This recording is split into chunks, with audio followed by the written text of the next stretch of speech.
I was so overwhelmed at the thought of writing my mission statement. I didn't actually tackle it until I had been in business for a couple of years. I mean, it was just me.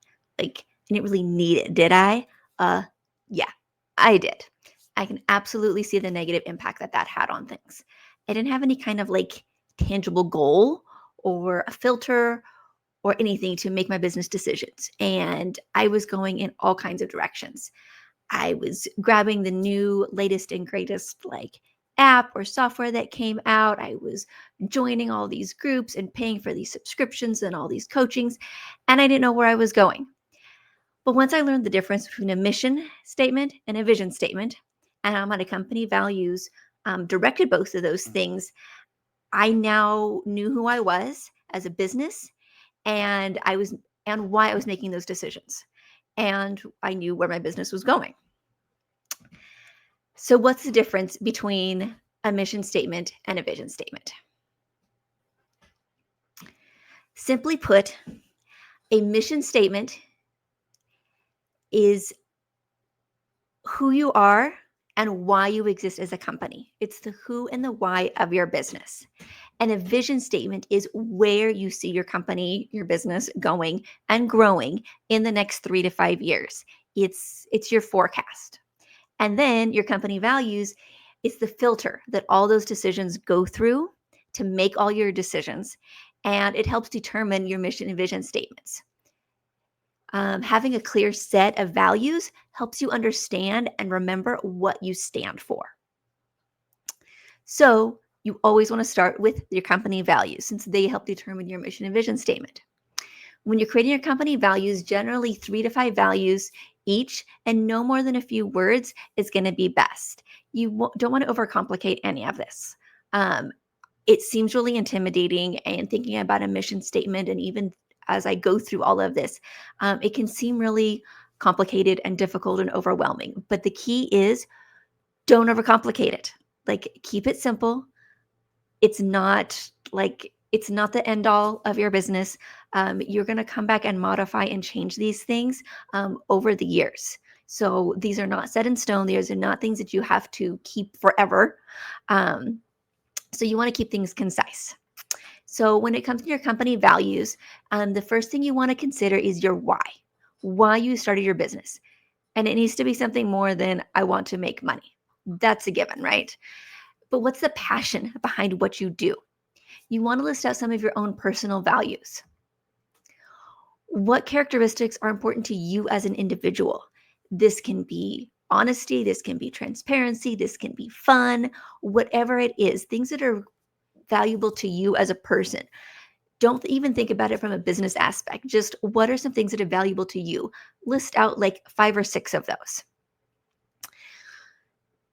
And you want these to be what are important to you as an individual because your business must align with those values. Again, just a couple of your top values, not your manifesto. That's Yoshi. We'll talk about him later. Then you need to think about what your customers and your employees expect from you and what their values are. If you don't have employees yet or don't plan to, you can kind of gaze over that part.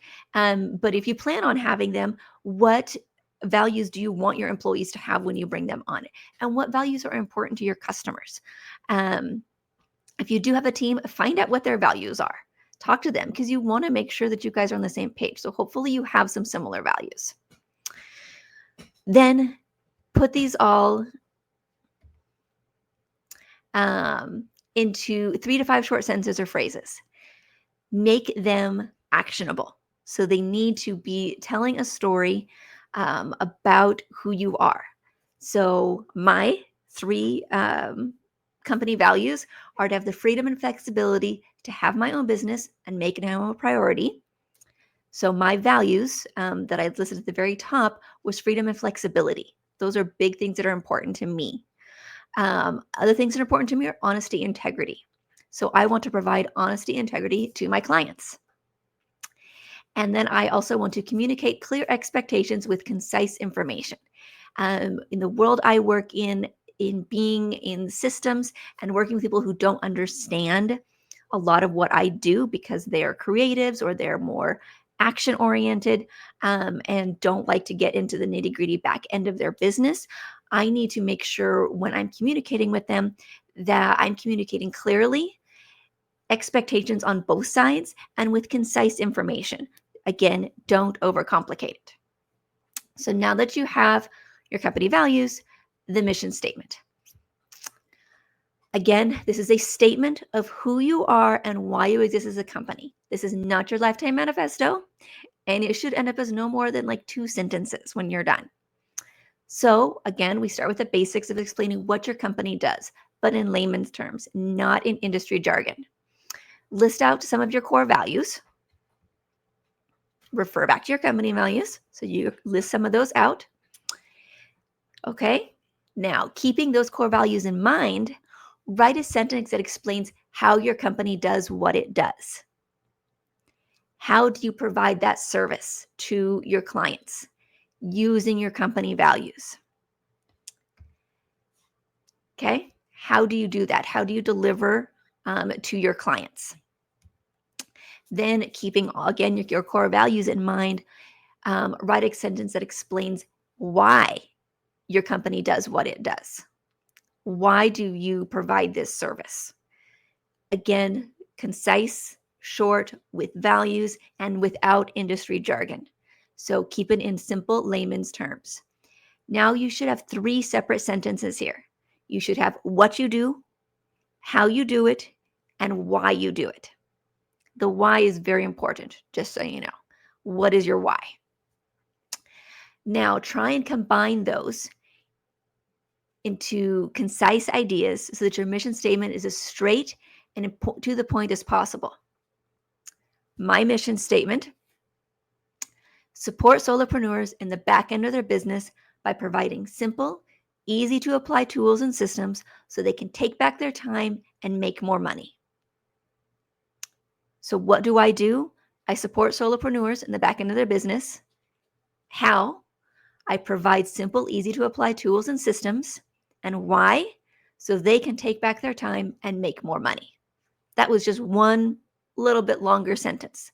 That's the mission statement. Now, if all this is making sense, please give me a like so I know I'm helping some of you on your pain points. I want to know that I'm providing content that is helpful for you and beneficial and is resonating with you and your business and your struggles. So finally, we get to the vision statement. Again, keep it simple and concise. Don't overcomplicate it or you will get overwhelmed. I will say, though, this can be the hardest part of the process, but I know you can do it. Some guidelines when it comes to your vision statement. Keep it short. 2 sentences max. Again, not a manifesto. Make sure there are things that are specific to your business. What is important to you and where's your business going? Don't use words that are open to interpretation. Be specific. So don't say make more money. Put a dollar figure on it. If you don't want to use a specific dollar figure because you want to keep that a little bit confidential, give a point of reference. Increase income from this year. Have X amount of clients because X amount of clients means X amount of dollars. Things like that, okay? Again, don't use industry jargon. Keep it simple for those outside of your business or those coming into your business. Generally, your mission and vision statements and your company values, you want to have that on your website. If you have a brick and mortar place, have that where your employees can see it. So you want to keep it, again, simple and concise. And of course, number 5, make it ambitious enough to motivate action, but not so big that it's unachievable in the next 3 to 5 years. So, if quadrupling your income is where you think you want to be, is that realistic? Like, that's a huge goal for any industry to quadruple your income from a previous year. Now, can you do that in the next 3 to 5 years? Most businesses, I would say yes, you can do that. And so quadrupling income from this benchmark is a great way to make that a tangible thing. And of course, it needs to align with your company values. So nothing in your mission and vision statements should contradict what's in your company values. It should all align, and your company values should be a filter for this. Okay, so step one in this one's a little more complicated, so we're going to dive in a little bit more detail. Define what you do as an output, but be careful to remain output focused rather than input focused. And what that means is, an example would be a bakery makes bread, but the outcome is customers enjoying the bread, because anybody can make bread, but you want your customers to enjoy the bread. Okay, a photographer takes pictures, but the outcome is clients having a portfolio of images for their website and social media. Do you see the difference? It's not, your product isn't actually your output. We want the outcome, not the output, I guess I should say.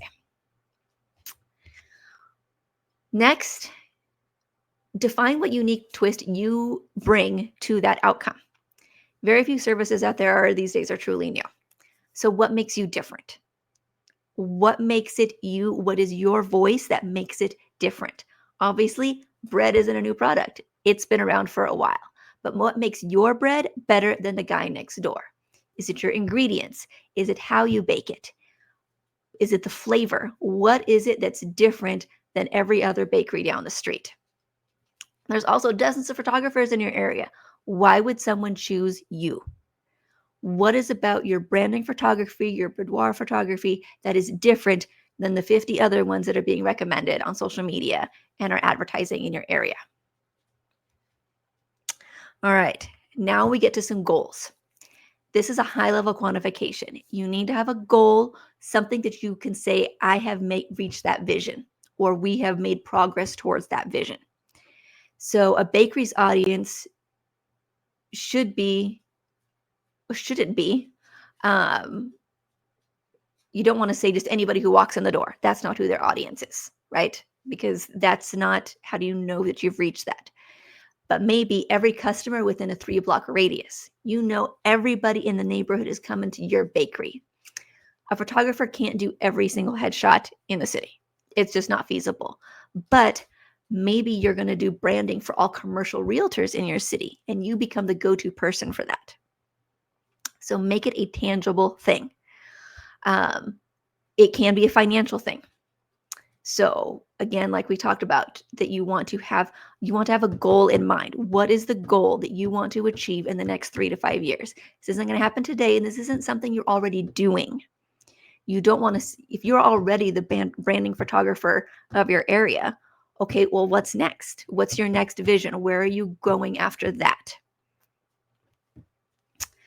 And then you want to add relatable, real world aspects. So you want to make it relatable to the average person that reads it. You want this to be something that you have memorized, that you can speak out. This is kind of something that can be part of your elevator pitch when you're doing networking and things like that. So it allows people to conjure up a solid mental image to associate with your business. So an example about the bakery would be to ensure that every customer leaves your store does so smiling. All right, that is a tangible thing. Everybody that walks out of your bakery is like, yes, bread. We love the carbs. All right. Or anyone that looks at your client's website will know that you did their amazing images, because this is what makes you different. And you want that to be, but you want to speak that out. You want to say that your goal is that everybody that looks at your client's website or their social media posts or whatever, where they're using images that you took and provided for them, they're going to know, oh, Susie did those pictures. Okay. Now we need to combine all of this into 2 concise sentences. 2. Keep it short and sweet. So for a photographer, you can say, be the branding photographer of choice for all commercial realtors by, say, 3 years from now, 2028, so that my unique approach to photography is recognized throughout my city. That is a goal. There is something tangible. In 3 years, I want to know that all the photographers that are doing commercial real estate are coming to me to do all their branding photos. That 9 out of 10 of them are coming to me. So my vision statement is to help solopreneurs have more margin in their life by using my skills as a system expert to ensure that every client refers everyone they know in their industry to increase my income from 4 times from 2022. So 2022 was my biggest year that I've had so far. So in my 3 to 5 year plan, I'm coming up on 3 years on this. So I'm hoping at some point in the next year or two, sorry, Yoshi, that's Yoshi again, to be making 4 times what I did in 2022. But I want to help solopreneurs have margin in their life. Because I'm going to be using my skills as a system expert. I work in lots of different systems, so I'm not being specific there. But to get there, I'm going to ensure that every client refers everyone they know in their industry. So I only work generally in a couple industries. So I want to say the photographers that I work with, they're referring all the photographers they know to come to me. I work with some therapists. They're referring all their other therapist friends to come see me to be their business manager and help them with their systems. So these statements and values are just the beginning foundations of your business.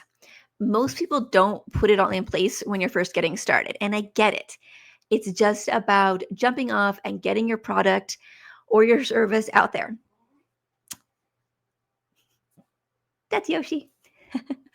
I know it because I did the same thing.